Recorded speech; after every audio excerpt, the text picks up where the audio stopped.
Welcome to the Physician Pharmacist podcast, a show designed to shed some light on a very unusual pathway into medicine. I'm your host, Nathan Gartland. I'm a licensed pharmacist and third-year medical student. I'm also the author of PharmD to MD and the owner of the Physician Pharmacist company. As you know, this podcast primarily focuses on medical school admissions and the journey of getting in, but today we're taking a brief hiatus from medicine to talk with other non-traditional pharmacy professionals, especially ones involving business and coding, with our special guest today, Dr. Derek Borkowski. Dr. Borkowski is a licensed pharmacist, software engineer, and founder of the growing clinical healthcare platform, Pyrls. Pyrls is a drug summaries reference for learning and managing counseling points and offers clinical pearls on 500 plus top medications. Using his ties from working in digital health, community practice, and the pharmaceutical industry, he is on the way to creating one of the top resources in the healthcare world. To help jumpstart his entrepreneurial coding career, Derek was one of the few to be selected for the world-famous Y Combinator Winter 2022 cohort, a famous startup accelerator that has brought major companies to the world stage, including Airbnb, DoorDash, Dropbox, and so many more. Welcome to the show, Derek. Thank you, Nathan. I really appreciate it, and my only regret is that we can't be in person, so I could get you to sign my copy of PharmD. Let's go. Right here, and appreciate all the work that you're doing to share the unique journey that you took, and allowing me to share here. Wow, I appreciate the support. That was a pleasant surprise to see you're also an owner of the book, even though you're on a totally different track, so I appreciate it. So you obviously have a pretty interesting background in pharmacy, and so I kind of want to start with that. You know, what drew you into pharmacy in the first place? Yeah, so a little background on myself. Yeah, so I grew up in rural Minnesota, so a town called Winona, which is about 2 hours from the Twin Cities metro area, which is sort of the largest population area in Minnesota, which is where I live now. And anyway, growing up, my mom actually worked at a community pharmacy that was part of an outpatient pharmacy in a health system. And so when I would visit my mom at work, I would, it would be in a community pharmacy setting, and I just really loved it. And she really loved the work she did, and the pharmacists that she worked with were great to me, and, and teaching me about their jobs. And so really from an early age, I say as early as middle school, I wanted to be a pharmacist, or at least I thought I wanted to be a pharmacist. But then actually truly every step along the way kept reinforcing that interest. So when I went into undergrad, when I was speaking with the advisor on, setting up your courses for undergrad coursework, at that point I was still, my interest was, hey, how can we set up my classes to make me a competitive candidate for pharmacy school? And so after undergraduate, I went to the University of Minnesota on their Duluth campus for pharmacy school. And I came in with, because of my background, I came in with an interest in community pharmacy, which I did get the chance to practice after graduation. And one thing, or as I wrap up sort of my journey to pharmacy, and we'll talk more about what we're doing now, but one of my big regrets I like to say too is that, if I had multiple lives to live, I wish I could be doing multiple pharmacy careers right now. I wish I could be a full-time community pharmacist. I wish I could be an independent owner. I'd love to be an ambulatory care pharmacist. Some of the non-traditional careers that PharmDs are doing in industry, I think, are really fascinating. Even someone like yourself, if I wasn't pretty confident like I am that I'd pass out at the sight of blood, beyond just the vaccinations that we do, I think the track that you're on is incredible as well. Fantastic. So obviously you have your roots in pharmacy, and that kind of led you down, obviously, that career path. But then you've kind of taken a very non-traditional way of, I guess, using your pharmacy background. So I guess when you were going through pharmacy school, when did you kind of start to have interest? You said you wanted to do community pharmacy, but did you ever think about like fellowships or anything else? Or were you always kind of, focused on maybe a non-traditional coding background or things like that?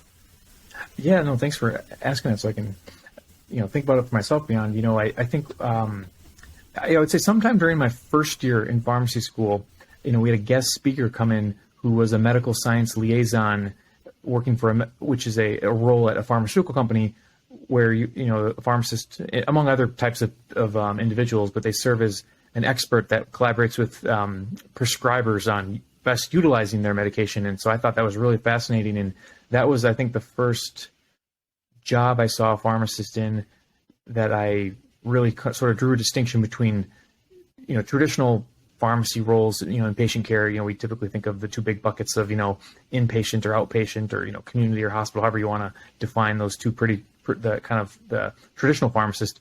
And so it was that industry pharmacist that first drew my attention to these non-traditional roles.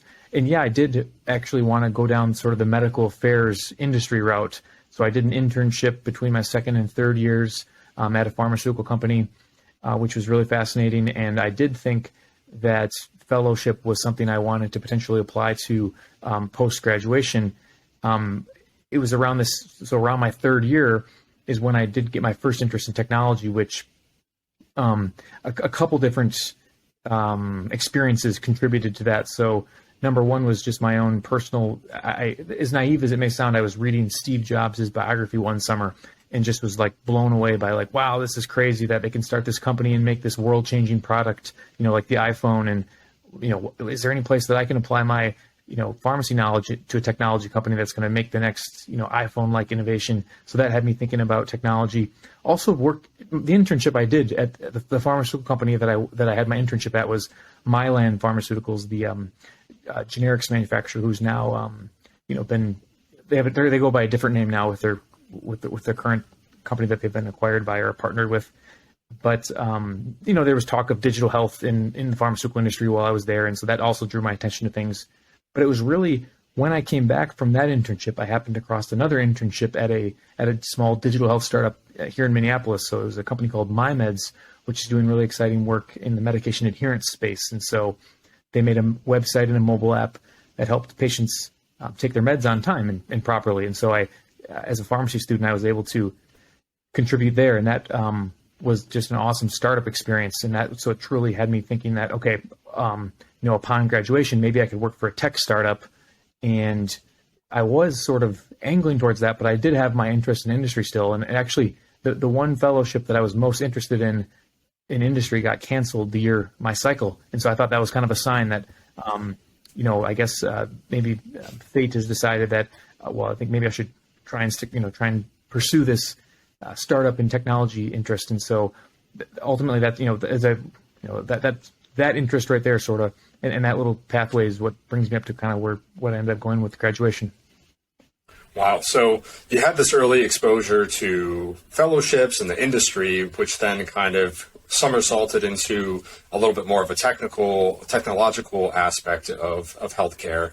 And that's so ironic then, you're probably looking back and you laugh and you're thinking, wow, I could have been, doing a fellowship in industry and that opportunity got canceled for me. And here you are, many years later, and you're thinking like, wow, think of how different your life could have been at that particular point. So I just think that's super, super interesting. And additionally, so I think your pharmacy experience is pretty unique too, in the sense that you had access to a lot of these tech companies and a lot of these apps that was very different from my pharmacy education. I felt like I just wasn't looking in the right places, or you just kind of like fell upon these things, or you went and actually sought out things that you were interested in. So I think that's pretty cool that you were able to access some of that material. And obviously that sparked your interest in coding and technology and using, obviously, your healthcare background and kind of blending the two. So I guess after you graduated and you weren't going to go down a fellowship, what was your next step? You said you worked for a little bit at that time. Tell us more about that. Yeah, totally. So my hope, so I had been interning, like I mentioned, at this digital health startup. And the hope was that, the hope from both sides was that I hoped that they'd be able to make a full-time position for me. And they also were likewise hoping to be able to grow to the point where they could bring on me as a full-time contributor to the team. But the timelines just didn't quite line up with graduation in May 2018 when it was. But the company was making great progress. And so the hope was, well, oh, shoot, it's unfortunate that it's not going to work out, right upon graduation. But hopefully as soon as we can, we can make it work. So what I actually ended up doing was I got a full-time job at Walgreens as a community pharmacist. And then also I stayed working in my nights and weekends as an intern for $15 an hour for this MyMeds company until, in very, very part-time until we essentially the plan was to keep doing that until something potentially could manifest. So yeah, after about 6 months, actually, it was great. I was essentially able to switch where And that's where starting in 2019, so the start, 6 months later, the start of the next year, essentially, I was able to go essentially full-time on the product team at MyMeds, and then while remaining as a part-time float pharmacist in the float pool at Walgreens. And actually, in retrospect, it was one of the best things that I think could have happened, because even in those 6 months full-time, just actually being the licensed pharmacist, with your name on the prescriptions going out the door, and you being the one with being responsible for the patients that you see at the pharmacy, I think was a tremendous experience that, if I would have not had, even though it was only 6 months of full-time, patient care, it was incredibly valuable to what made me different and what made me bring real-world experience to, the product role that I was taking at a company that was now trying to help patients, build an app to help patients manage their medications. So that's how the role came about. And again, just to reiterate, I think it is one of the best things that could have happened. And so to anyone who especially is interested in a non-traditional career, one of the sort of chicken and egg problems is what makes a pharmacist unique and valuable in a non-traditional role is their pharmacotherapy knowledge, is their knowledge of how medications actually get in patients' hands and how they're supposed to be properly utilized with patients. And so typically practice experience is what ultimately solidifies that and makes you, above and beyond.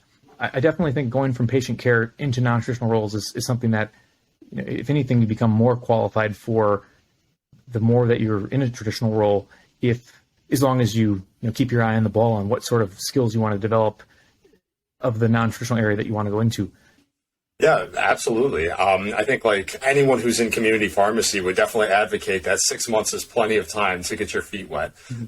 So yeah, having that, obviously that background and that exposure to patient care and just the liability aspect, like you learn a lot and very quickly, because you're being pressured by, corporate, or you're being pressured by obviously patients, and obviously you want to provide excellent patient care. So those are all really, really important life lessons and experiences that can obviously lead to better outcomes when it comes to your business ventures down the road. So I get what you're saying. You definitely should get some exposure to that. Yeah, and one more thing I'd add to that as well is, actually, as pharmacists, I think we're in a really unique position. There's lots of part-time roles where you can work, just a few shifts a week or a few shifts a month. That's not super common in other professions. So, for example, many of my peers in technology and tech startups, they're software engineers. And it's really tough to find like a super part-time software gig where you can then work on your own startup or work on honing your skills. Shortly after graduation, a pharmacist can get themselves in a role, to do what I just mentioned. And so that's where I'll just shout out and say, I'm incredibly grateful to Walgreens for my time there to be able to support that. And we're going to I'm sure we're going to touch on Walgreens more as I talk about Pyrls as well.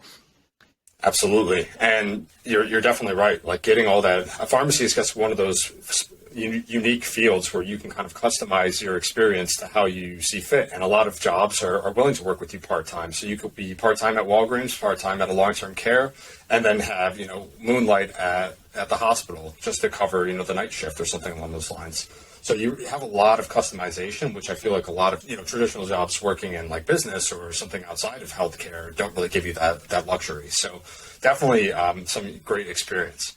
And so I'm curious to know too, so you began working at this company, MyMeds, and you were learning about like the algorithms that they were using, and they were obviously building their own kind of app. Is that how you personally got into the concept of coding and learning about, maybe I could code something for myself?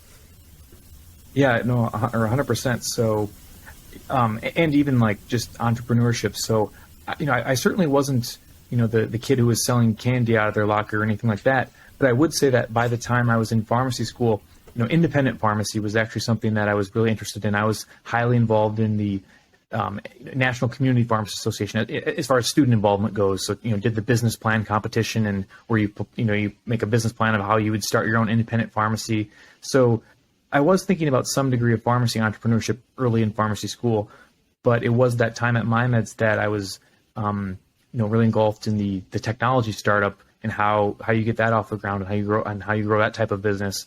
And yeah, it was while I was there. It never. I mentioned how I got my interest in technology, but it never dawned on me that I could actually learn how to program. I didn't even give it a second thought. If you want to be a software engineer, if you want to code, my assumption was that you would have to start learning that, at the latest in high school, at least a little bit. If not, do a complete bachelor's degree in computer science or something in order to learn how to program. But actually, yeah, so part of my main job as the intern at MyMeds was helping keep track of essentially a database or a sheet on different properties of different medications. But I was having a great time there, and everyone was very open to talking to me and getting my suggestions on things. And so I would pretty frequently show up, for once a week for my shift with, these sketches in my notebook of and I'd go bug the engineers and the product manager. I'd say, hey, I have this really great idea that we should do for the app. I know you guys are all full time and you think about this every single day, but here comes the student with his idea of the week on how we should completely change, the strategy and direction of what we're doing. And so anyway, they were very accommodating of my enthusiasm, we'll call it. And actually it was the product manager there, a gentleman named Nick, who is a good friend to this day and a mentor. And he said to me, hey, Derek, I think you should learn some programming or some website development, so then you would understand what an easy suggestion is and what a hard suggestion is, as you're drawing up these concepts and as you're bringing us, these ideas you have. And so I just kind of looked at him and was like, oh, interesting. It didn't occur to me to actually, what, are you serious? He's like, yeah, you can just take a basic tutorial online or start learning some development. And so, long story short, I remember I started website development just by going on khanacademy.com, and I literally think I took the fifth grader's introduction to HTML or something, but pretty instantly became obsessed with coding. I found it to be the most interesting and fun thing to do with my time. Building websites is it has tons of symmetry with playing with Legos, which I did a ton as a kid, or painting or drawing. It just was sort of it felt like that same activity, which I really enjoyed. So really starting towards the middle end of my third year of pharmacy school, with much of my free time, I was just making websites and learning how to, I made a basic website. Now I want to learn how to make it look better. Now I want to learn how to make it do some new functionality. I guess propelled me or gave me the desire to want to learn that next bit of programming. And so by the time I graduated end of my fourth year of pharmacy school, I would consider myself probably have competent enough to have taken an entry-level software engineer job. My actual coding skills was something that was useful to a product manager type of role. That's how I wanted to actually use it professionally if I were to have worked for another company. But then I didn't, I actually did not yet know the extent that I was going to end up programming once it came to building Pyrls and what the product we have today. Yeah, so definitely a lot to unpack there, but it sounds like you had this initial enthusiasm for obviously coding. You were just excited about the customization capabilities of coding, and you had a mentor or someone in the industry who kind of recommended that you should explore some of the options and wanted to learn a little bit more about the background of coding, and that kind of obviously was food for thought for you, and you took it and ran with it. And I think it's so cool that you think it's just such a fun, hobby to have that you can customize. And it almost feels like it's like your own little sandbox in the sense where you can play around with a whole bunch of different code and language and completely customize whatever you want to see or produce. So I think that's such a cool hobby to have. And then you've taken that interest, that outside perspective, and then learned how to utilize it and then apply it to an actual practical application, which I think is so great. So you obviously, started to begin, working and using that coding skill in a clinical setting, but also in a, professional field. So when did you get the idea of Pyrls? Was that something that you kind of bounced off of other people at the previous company, or was it something that you kind of had in your back pocket that you were just working on in the, late hours of the night? Yeah, totally. And so just for some really quick background and I know you already shared a nice introduction, but for the listeners, just for some really quick context. So Pyrls, the product that my company builds that I, will primarily be talking about, what I currently do with my job today. What it is it's a website and it's a mobile app, and it's essentially a drug information resource. So think LexiComp, think Micromedics, think UpToDate, think ClinPharm, think Hippocrates, think drugs.com. It's a drug reference, okay? And so that's where, at least what we've done to date, and when I got started, I'll be the first to tell you, it's not a novel idea. It's, drug references are as old as stone tablets, And so how this actually got started, though, was, actually, if I were to rewind, I've been thinking a lot about this. Basically, the first place that I would point to when the idea, for me personally, became manifested was actually when I was a fourth-year pharmacy student on my community pharmacy APPEs. I remember it was at an independent pharmacy in northern Minnesota, and my preceptor, he sat me down, in this chair near the counseling window, and he said, "You're going to sit here and you're going to counsel every single drug that comes through for the next 5 weeks." And so I was like, great. But pretty quickly realized how many counseling points I didn't know for so many drugs.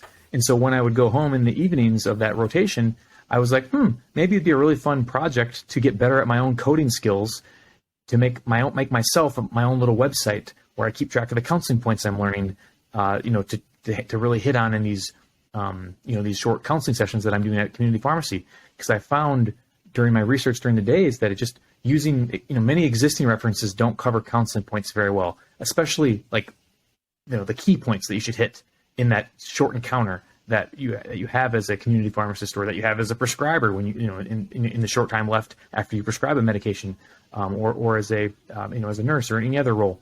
So that's where I would pinpoint. I had this very rudimentary, this website where I was starting to write down some of my counseling points on, but it actually wasn't until now we have to, basically that got put on ice because that rotation came and ended, and now I was on to the next rotation, and graduation's coming up, and it just, that thing got lost in the mix of, now I need to find a real job, all that, everything coming post-graduation. But actually, so now I have to fast forward all the way to 2019. So this is after I was in the product manager role at MyMeds, and I was still working at Walgreens, as I mentioned, in my, shift, a few shifts a month. So pretty quickly at Walgreens, I learned how many drugs I still didn't know how to counsel properly on. And so it was in that time when I was full-time at MyMeds and also working these shifts at Walgreens that I started to, in my nights and weekends around that, I was like, hey, maybe now that I'm starting to get the entrepreneurial itch, especially from working at a startup that's where I'm learning a ton from the founder and from the people I'm working with and the interactions I'm having with our clients. And so I picked sort of Pearl. I remember, I actually just recently discovered that I actually bought the Pyrls.com domain at the end of, or around 2019. And so it was early 2019 that I started picking up this website that was still just for me. And anyway, long story short, throughout the course of 2019, started to put together a version 1 of Pyrls. And so what manifested, what went public in early 2020 was just the website version of Pyrls.com. And what it was essentially what I'd compare it to as a digital version of those top drug study cards that a lot of students will use in school to learn about key drugs. And so it was kind of like a digital version of that. So quick flashcards on, but a website version of the key counseling points and the mechanism of action and brand names, just really basic things you should know about drugs. And decided to cover at first was what you'd find on the fast movers shelf at an outpatient pharmacy.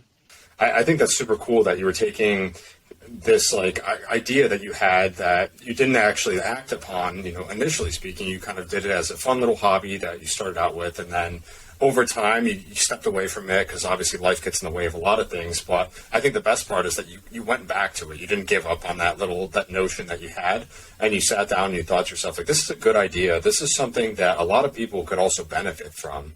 Because you think of all the drug resources that are out there right now, and there are very few of them that are very user-friendly and obviously focus on that counseling point that you specified. I think of UpToDate as something that is way kind of like information overload where there's too much in there and you have to pick it apart. And then I think of LexiComp, which is another popular resource, and that is very granular. There's a lot of information, but it's not tailored to actually educating patients. It's more so just as obviously a reference for yourself when you're kind of comparing drug interactions and so on. So you've kind of looked at these other options that are out there and you thought to yourself, I can make something way better than this. And I can, like you said, you're not reinventing the wheel by any means, but kind of using an idea, which is a drug resource, and then compounding on it and making it better.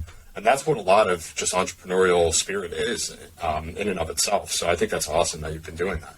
Tell me a little bit about this Y Combinator and what that is exactly. Did you build the website up a little bit more, or did you kind of look into this process, this accelerator program, and use that information, use basically your website template as a way to kind of apply to that particular program.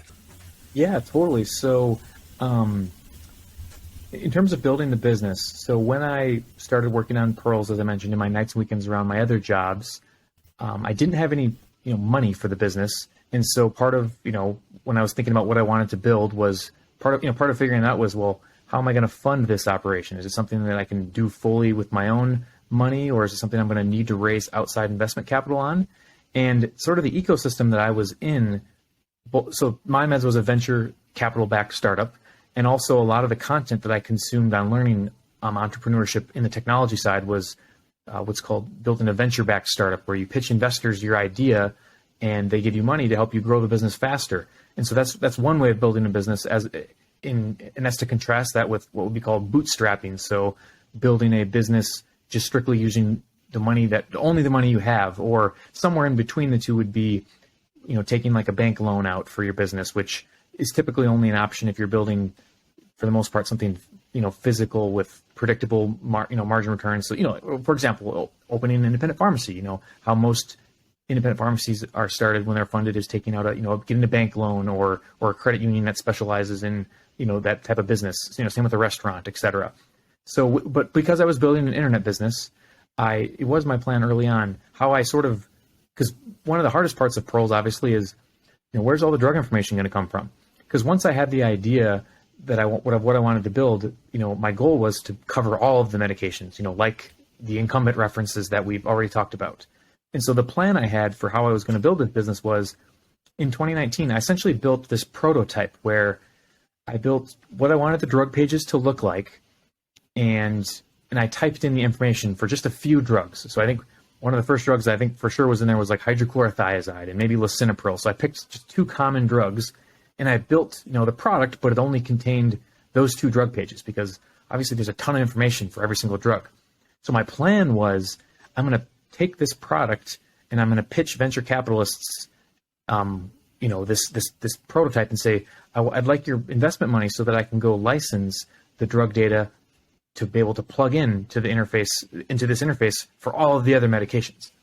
And so when you pitch a venture capitalist, typically, a good pitch involves getting some sort of traction, or, if you want them to give you your money, you have to find some way to convince them that people really want this because, right now it's just sort of an idea.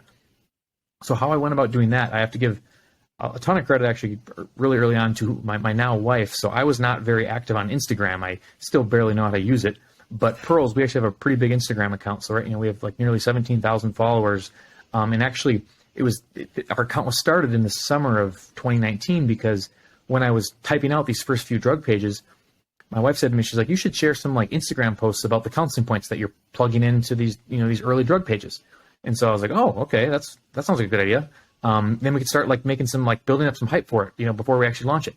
So we created an Instagram account and did what I said. We shared posts of basically counseling points and little drug facts, and then we tried to attract pharmacy students and pharmacists and people we thought would be interested in the product. And then after a while, we shared on our Instagram that, hey, we have a wait list, coming soon, this new cool drug reference, and so here's a wait list you can sign up for. And so I think we had a few hundred people sign up for the wait list, and so part of that was me trying to build the story that I was going to be pitching to these investors. And, with, hey, look, not only do I have a prototype now, but we have a wait list of people who really want this. So this is why you should put your money behind it. The next step I took was we opened it up for beta testing. So of those 400 people who signed up for the wait list, we emailed them all and said, hey, would you be willing to be a beta tester of our product? And so how that worked was there was only, I think I had typed out like 10 drug pages at that point. And so all these 400 people, we emailed them invites and said, if you hop on a call with me, I'll give you access to unlock it, and then you can try it out, and then you can give feedback on it, and also you can pre-order it if you like what you see. So these people would signed up, and they so they tested it out, and how the product looked was it looked like the full product, but there was 10 drug pages, and then there was a message that said what the full product's going to be like when it launches is the information that you're seeing on these current pages, but for more drugs essentially. And so we gave them the option to pre-order. I think the pre-order price was like $40. I am actually blanking right now on the number of pre-orders, but it was something that amounted to like a few $100s of pre-order sales. Maybe $700 actually comes to my mind. So So that's what I then, so come the fall is when I started pitching, or when I was going to investors essentially for the first time. And so, this was what I was selling. I was selling this vision of, I'm a pharmacist who, I'm trying to I'm building a product to try and solve my own problem that I'm having, getting this key information that I need in the community pharmacy. And how what I have to show you so here's this product I have to show you and here's how it solves my problem. And then further, here's also some other traction I have to show you about why this is going to be a good business. And that came down to, here's my wait list of people that look at all these people that are excited about it. And then also look at these people that made pre-orders. Anyway, suffice to say, there was no investor interest. I still consider it's probably not one of my strong suits, because I certainly know founders who can raise money with just a story, and that's I would say that's not me. But anyway, so Y Combinator, like you mentioned, it's a venture capital firm that also runs an accelerator program. So you fill out an application telling them about your business, and if they like your business enough, they will invite you for an interview. And if you pass their interview, then they let you into their program. And so what their program entails is it's a 12-week program, kind of like a founder boot camp. And then they also get invest some money in your business. And so I applied to them that fall, 2019. And actually, with the traction that I had there, they did give me an interview, which only a small percentage of there's about 20,000 applications a cycle, and only a small percentage actually get an interview. And so part of that is they pay for you to fly out to, this is pre-COVID. They paid for me to fly out to Mountain View, California, and I interviewed with among other people, I interviewed with the co-founder with the founder of Gmail. So this was a very just like, so I must have been 25 or 26 at the time, and was very bright-eyed about, wow, this is living my Silicon Valley dream. But that for the most part, that dream lasted the better part of 36 hours. So I flew there, I had the interview, and that night got the rejection email. And in their rejection email, what they said was, among other things, well, this is really cool that you're a pharmacist and you're trying to solve your own problem. We like people who are trying to solve their own problem, but we, for given the business you're pitching us, we'd like to see some more traction. Launch your products and get, go get some real customers, not just pre-order sales, and then apply again.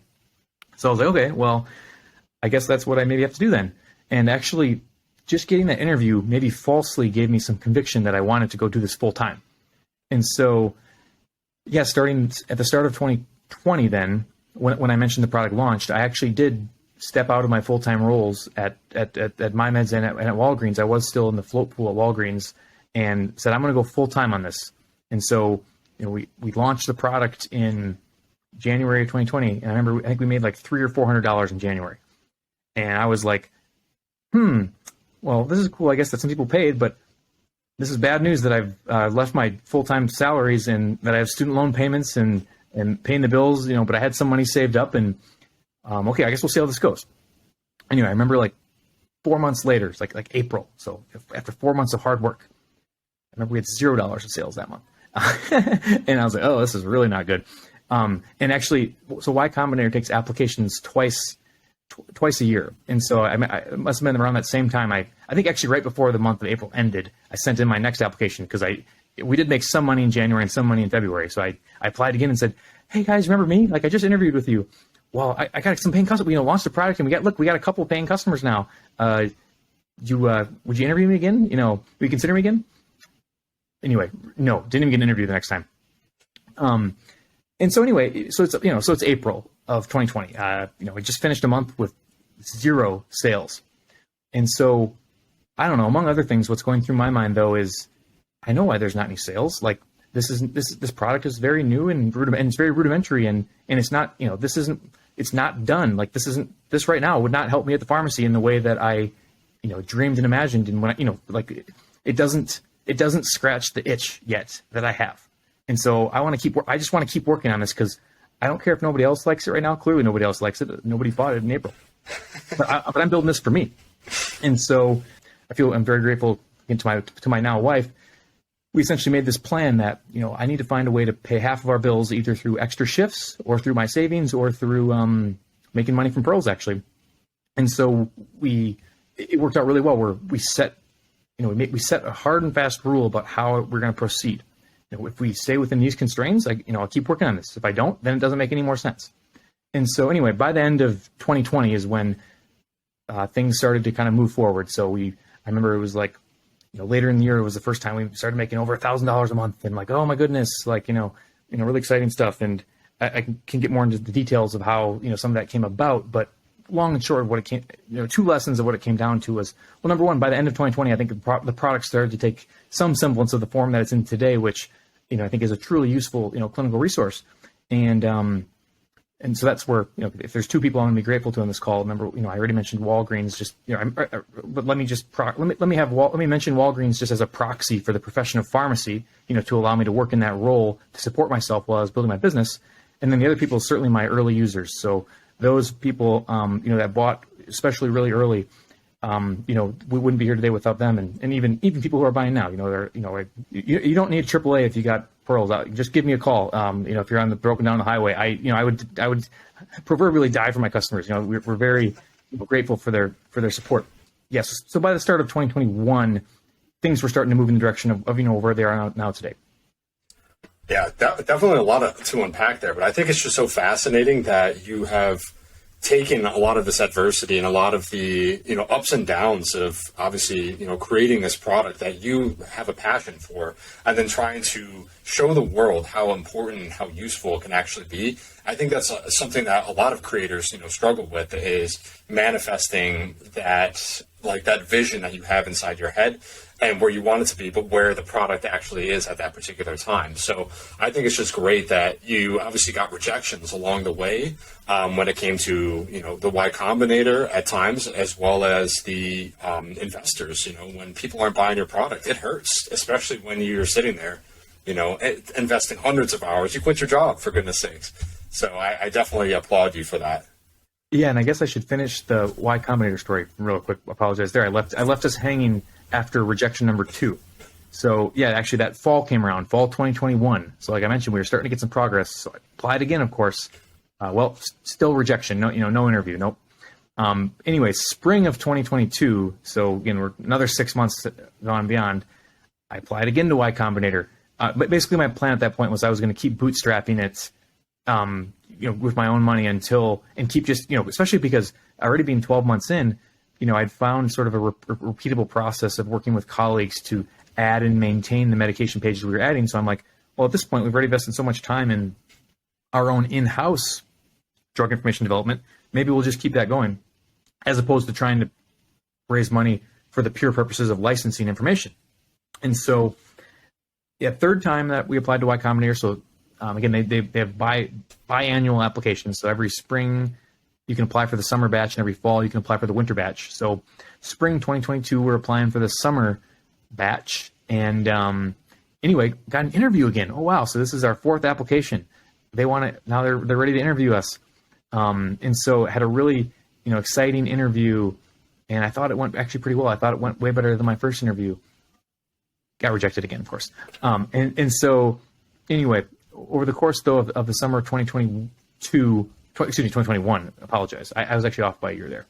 Over the course of the summer of 2021, so after our 4th rejection from Y Combinator, we did start to just, again, have just kind of more strides on the product growth. And so come fall 2021, and actually in biparts, thanks to being able to do a different accelerator that was kind of related to Y Combinator, we then, so during the 5th time we applied to Y Combinator, they finally accepted us. And what's funny is on every application they say, what have you done different since last time? And they expect you, a lot of people, to have like a profound insight that you share, or that you've kind of changed your business plan because of it, or like you've changed your idea you're working on because like you've learned that the first one failed. That's why they whatever. Anyway, every single time in that field, I would just say, nothing. This is the same idea. We just have more customers. And so, I guess the fifth time was a charm. And so getting to go through the Y Combinator program at the start of 2022. So just this, about 12 months ago right now, I was doing the program, and it was an incredible experience. So as I mentioned, it's a 12-week accelerator program where, week 1 through 12, you go through they have educational sessions where they bring in founders of successful companies, both that have went through Y Combinator and otherwise, who, share advice and insights. And a lot of times it's the wisdom that these other founders share it's what you can't really read on the page, or you can't watch in a video, because when you get to hear kind of the true war stories of of what's behind, building some of these great companies, and hearing the emotion and the thought process, especially in how they looked at the early days, is that kind of wisdom does translate, into, well, if anything, maybe there's a placebo effect on the confidence it gives you, or just your ability to think about your own business.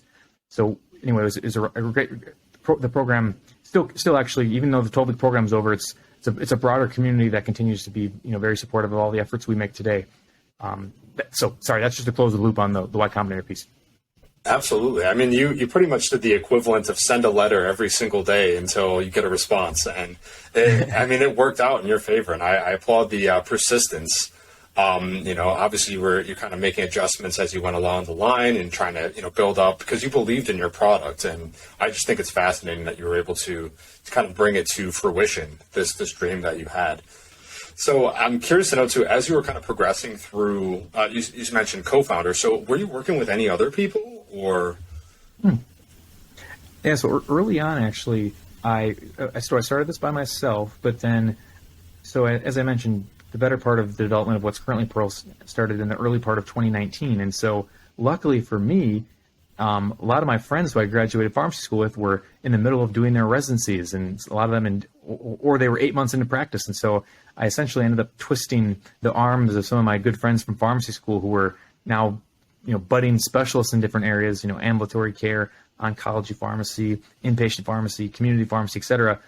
I twisted their arms into helping me with some of the information.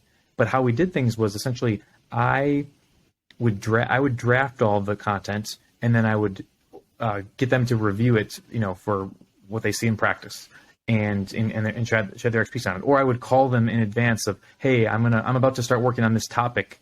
Here's some questions I have. I read the guidelines this morning. Here's some questions I have before I start trying to summarize it. What does this actually look like, in the clinic? Do you actually do this often, or what stands out here? And so, for the better part of the first part of Pyrls, I would do all the content writing, but then I would work with clinical advisors to refine it and review it. And anyway, yeah, so now where our team is gone, so that went on for, the better part of the early part of Pyrls. And so now, though, we have 4 full-time team members. We all actually happen to be pharmacists. So one of my team members, David, he's also an engineer and a pharmacist. So he does, him and myself, and the vast majority of him does the programming behind our current app and website. And then we have 2 other pharmacists, Brian and Alex, who do the vast majority of the content creation and maintenance, but then now they use our broader network of clinical experts. So they, in a lot of ways, they're sort of generalists like myself. But then we rely on our contractor pool of experts which contains some of my original, friends that I aforementioned, but also, more individuals now as well. And then we also have a few other pharmacists, Julianne and Thierry, I'll just to give them a shout out, who are part-time with us, who help review, and whether it's drug content pages or charts, et cetera. So we found this really nice symbiosis with our full-time team being able to tap sort of an expert pool of people who are in practice. And one thing I'll just share is, one thing that I was super concerned about in the beginning was maintaining the content. Like, this is going to be impossible. Every drug we add, how do we maintain it as we try and add new drugs?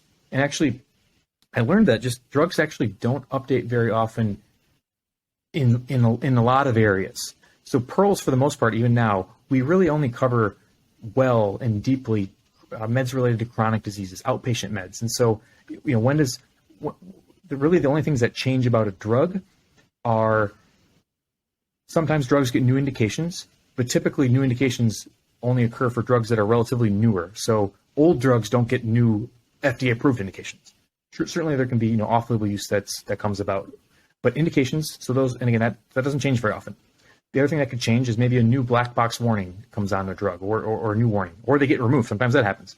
But again, these things are very infrequent, that these type of big changes happen to drugs. So the next thing that can happen that can change is guidelines can change. Well, for the chronic diseases, things that I said we cover most thoroughly, like asthma, COPD, hypertension, diabetes. So asthma, COPD, diabetes, the guidelines change once a year. So as long as we're on top of when the guidelines change and we update our drug pages accordingly, it's once a year that we've got to maintain guideline recommendations. Hypertension is every 8 years, cholesterol. But that's where we have actually been very specific about choosing therapeutic areas that we're confident we can maintain. So one area that we do not cover right now at all is oncology, where guidelines change every few months. And absolutely, there's tons of new agents that come out. And so that's something we're making plans for, is how do we build a sustainable organization for ourselves that we can maintain that therapeutic area when we take that on. But anyway, that's been an interesting part of learning this operation, and something that's one of the crucial things that we need to get right. The sustainability of the product that you're creating, obviously, has been challenging, it sounds like, to kind of figure out. But obviously, once you've identified those areas that don't need as much maintenance, it's kind of made and streamlined the process to make it a little bit easier to kind of keep up with. So I'm curious to know too, so you've had this long journey of getting to this point with lots of applications of Y Combinator. You now have a pharmacy team where you're working with a whole bunch of other professionals who are obviously you're outsourcing information to, but also working full time with. So where is Pyrls at right now, and where do you want it to be in the next 10 years? Yeah, great question. So again, I mentioned, in 2020, I knew why the sales weren't happening, because Pyrls wasn't anywhere near where I thought it should be, or where I wanted it to be for myself. And in a lot of ways, that's still the case. There's lots of places I want to go, but so the scope of Pyrls right now is for we're coming up on about 600 medications. We have monographs that essentially summarize key counseling and clinical points, so things that you should be thinking about as a prescriber or a pharmacist, for coming up on 600 medications. And so that, depending on what setting you work in, that's going to cover more or less of what you see. So in a community pharmacy setting, is going to cover the vast majority of what's going to come across the patients that you see. If you're an inpatient pharmacist or prescriber, right now we don't cover that area super well, but we are working to cover that. Anyway, there's really about 2,000 medications, is about 95 to 99% of what's actually used, like in 2023. So in a lot of ways, we are 30% to covering, that. But frankly, honestly, around 1,000 medications will have us be covering about 95% of what many healthcare professionals will see or cover. So that's where we are on the drug page development. But actually, most of our users, kind of the niche we're developing is, as I mentioned, being the quick reference for counseling points and clinical review points. So one big benefit of Pyrls that other references don't have, so let me not name names as to not get myself into any trouble, but let's just, many incumbent drug references, like you mentioned, like we talked about, they tell you everything about the drug, but they don't tell you when to use the drug. And so one thing Pyrls specializes in is telling you when to use the drug. We have these sections in our clinical, they're called our clinical Pyrls, which these are the key things you should be thinking about before you prescribe or dispense a drug. And so what those points essentially amount to is, what do guidelines say where this place in therapy this drug is? So you can quickly use Pyrls to look up, hey, is this a first line, second line, third line agent? Then you can't use a lot of the incumbent references to do that type of thing.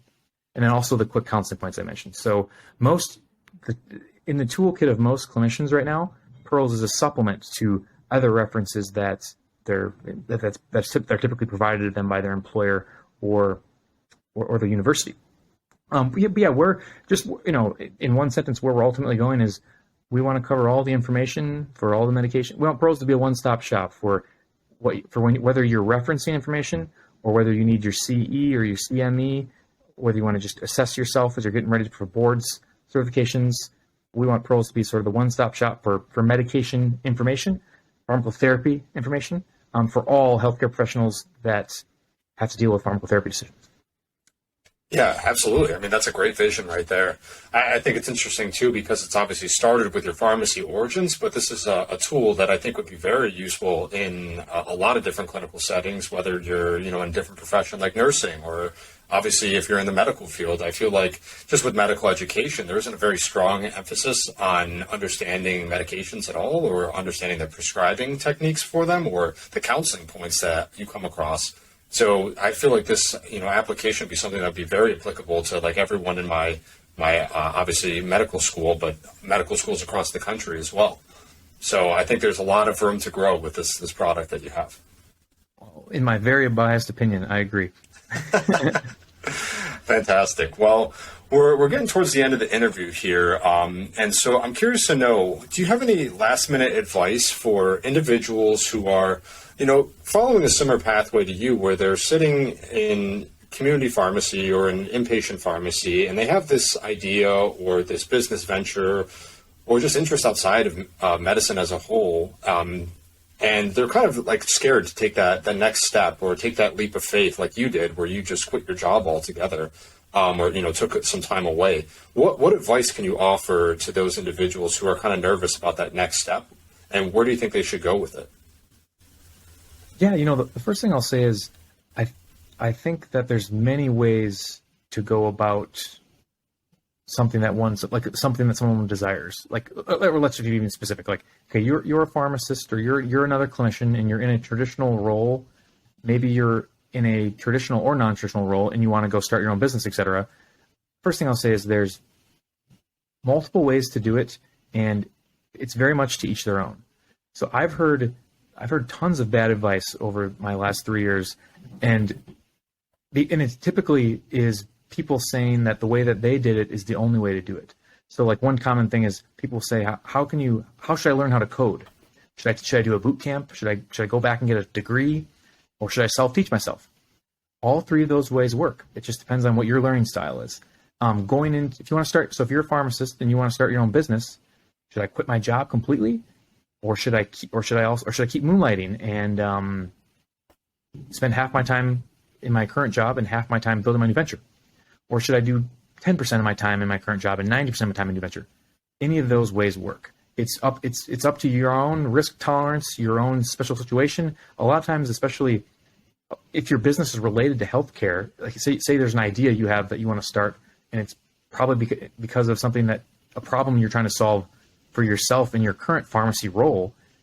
A lot of times, having the ability to still be in your current pharmacy role, gives you a unique perspective or insight that makes that so that you understand the problem better than anybody else who could try and solve it. So again, my main advice is maybe there's not a million ways, but there's multiple ways to do it, and it's personal preference. And so I think it's best to learn about a lot of ways and see which one resonates most with you, or try multiple ways. If you try it first, and maybe the easiest way to start is to try and work on your nights and weekends on this project. And if you're finding you're not making any progress on it, well, then maybe you need to find a way to detach yourself a little further from your current job. And then maybe you went too far, and now you're not feeling comfortable with the risk. Well, then take a step back. It's personal preference. One advice I would give to myself back in my first year of pharmacy school, let's say my second year of pharmacy school, that I didn't appreciate. So at that point, I was starting to get really interested in non-traditional careers. I didn't really study very hard. Let me just say, I was finding every excuse I could to get involved in student orgs or which great experiences, by the way. But I was just finding every way to procrastinate from actually studying pharmacotherapy. And I've come to learn that, again, pharmacotherapy is what makes me smart enough to start this business now. And don't confuse my calling myself super smart. How I would describe myself, especially when I started Pyrls, was call me a 5 out of 10 pharmacist and call me a 5 out of 10 software engineer and a 5 out of 10 designer. Well, being that 5 out of 10 in those three different things is what allowed me to ultimately start the business. If I was a 10 out of 10 software engineer and a 0 out of 10 pharmacist, I wouldn't have been able to start Pyrls because I wouldn't have known what to build. Conversely, if I was a 10 out of 10 pharmacist and a 0 out of 10 software engineer, I would have known what I wanted to build, but I wouldn't have known how to do it. And so don't underestimate the domain expertise. Again, I'm speaking to all the non-traditional junkies out there. Don't underestimate the pharmacotherapy domain expertise. If I could go back in time and do like a residency for pharmacy, if there was like 3-month residencies, I would have loved to do it. Wouldn't we all? yeah, and that's where on your APPEs you can learn a ton and really soak that up. And I think I did a decent job of that. But I wish I could go back and I wish I could do another 5-week APPE. In some of the drug areas that we're in oncology, for example, that an area I mentioned we want to cover soon. But just the same, if you say you are a really competent clinician and you want to do something non-traditional, I would say, the one barrier I want to address that was applicable to me, and it might be applicable to whoever's listening, but maybe it's not applicable to you, is that learning the new skills, it's not too late to learn the new skills that you're deficient in order to get started on something. And so, for example, I mentioned the moment that I started learning coding was because my friend and mentor Nick said, "Hey, why don't you just start learning some coding? You can just start online." That didn't occur to me. I was like, "I'm too old. I'm too old of a dog to learn a new trick." But like, if you would have said to me, "Why don't I go get an MBA?" I would have said, "Sure, that's a really normal thing to do. Lots of people do dual degrees, or lots of pharmacists get MBAs after they get their PharmD, or get a JD, or get an MD like you, Nathan, or get an MPH. That's a really normal thing." How come I was uniquely scared of programming? I think just because it was not normal. But learning programming for me was no more complicated than learning business would be for someone who's passionate about it, or public health, or a new language, or whatever that skill you're stacking is. And so my advice would be that it's a pseudo fear. Learn some of the vernacular of a new type of skill that may be what you feel like is what you don't have, that you think is needed to get started on that new venture, whether it be a new career or a new company, whatever it is. Absolutely. So essentially, to kind of summarize all that, great information there, it's something where you obviously have to follow your passion. Don't feel like you have to dedicate 100% to maybe one side of things, like you were saying, 100%, 10 out of 10 pharmacist. If you have interest in other places, don't be ashamed to go look into those opportunities. And by doing so, you'll have the capability and the new knowledge set to kind of blend the two professions and create something totally new, a hybrid, if I may say, between the two. So, I hope that's encouraging to all the people listening in to this podcast to obviously pursue your dreams and have the courage to do it. With that said, we've come to the end of our interview, and I'd like to thank all of our listeners for the support. If you have any additional questions about the medical school journey or anything about Derek's journey, you can check out my website at www.physicianpharmacist.com. Before we let you go, Derek, where can our listeners get in touch with you, or can you tell us more how we can find the Pyrls application? Yeah, amazing. Thanks. So Pyrls is available at Pyrls.com or in the App Store, and that's Pyrls is our punny spelling of clinical pearls or pearls. So Pyrls.com. I would love to be in touch, though, if anybody who's listening to this who feels that having a conversation or just being connected even loosely would be beneficial, please add me on LinkedIn. I'm the only Derek Borkowski, PharmD on LinkedIn. And then the other place is, if you're on Instagram, please follow the Pyrls Instagram account and feel free to send it a message. It'll be either myself or one of my team members who responds to that. And so we love talking to people and meeting new people through social media. So please connect with us any of those ways. Absolutely. And make sure you download his app and get a subscription. And I appreciate that, Nathan. Absolutely. Thank you. All right, Derek. Well, thanks for being on the show today. I really appreciate you taking time out of your busy schedule as a CEO of Pyrls. I know you got a lot of work to do still, but I do appreciate the time, and thanks for being here. Thank you. All right. Take care.